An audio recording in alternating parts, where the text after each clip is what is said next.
एक साधु रामपुर गांव में भीख मांगने के लिए पहुंचते हैं। गांव में एक विधवा औरत सीता रहती है। साधु सीता के घर के सामने रुकते हैं और भीख मांगते हैं। सीता घर से बाहर आती है और साधु को आटा देती है। साधु सीता को सफेद साड़ी में देखते हैं और उसकी खूबसूरती पर ध्यान देते हैं। साधु सीता से उसके पति के बारे में पूछते हैं। सीता उदासी से बताती है कि उसके पति एक हादसे में मर गए। साधु सीता की सुंदरता देखकर भावुक हो जाते हैं। साधु सोचते हैं कि सीता को अपने साथ कैसे ले जाएं।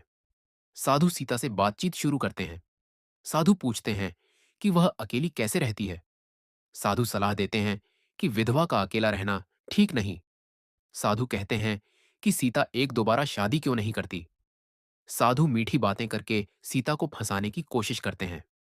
साधु एक चाल चलते हैं और कहते हैं कि वे उसके पति को जिंदा कर सकते हैं। सीता हैरान होकर पूछती है, क्या यह मुमकिन है? साधु कहते हैं कि यह मुमकिन है, लेकिन इसके लिए सीता को साधु की झोपड़ी पर आना होगा। सीता सोच में पड़ जाती है कि क्या करे। सीता साधु से पूछती है कि उनकी झोपड़ी कहाँ है। साधु बताते हैं कि झोपड़ी गांव से दूर जंगल के किनारे है। सीता साधु के साथ जाने के लिए मान जाती है। साधु खुश होकर सीता के पीछे चलते हैं।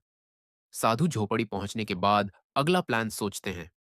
सीता और साधु जंगल के बीच में साधु की झोपड़ी तक पहुंचते हैं। सीता जंगल में डर जाती है।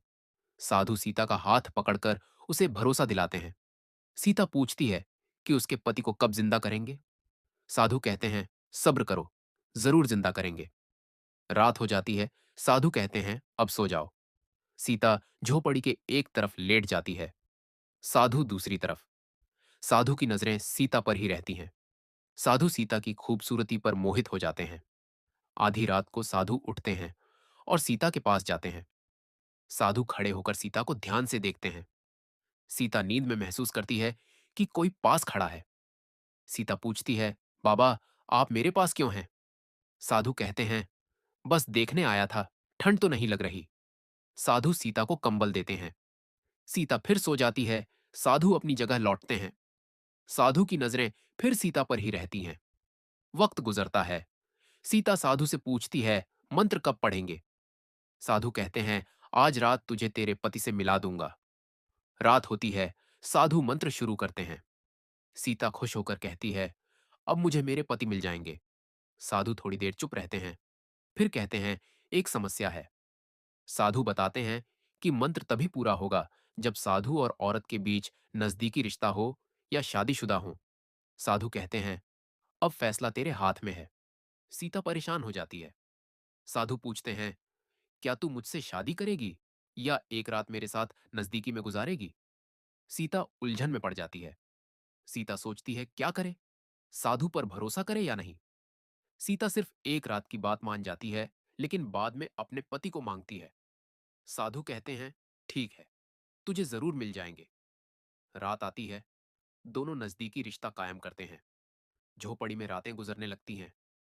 दोनों अकेलेपन में एक दूसरे के करीब आ जाते हैं। रातें गुजरती जाती हैं। साधु सीता को अपना बना लेते हैं। अब रोज रात को दोनों करीब आ जाते हैं। साधु बहुत खुश होते हैं। सब कुछ उनके प्लान के मुताबिक चलता है। रामपुर गांव वालों को पता चलता है कि साधु ने सीता को अपने साथ ले गया है। गांव वाले जंगल में साधु की तलाश में पहुंचते हैं। गांव वाले साधु और सीता को एक साथ देखते हैं। साधु डर जाते हैं। गांव वाले झोपड़ी को घेर लेते हैं। कुछ लोग साधु के पास जाते हैं।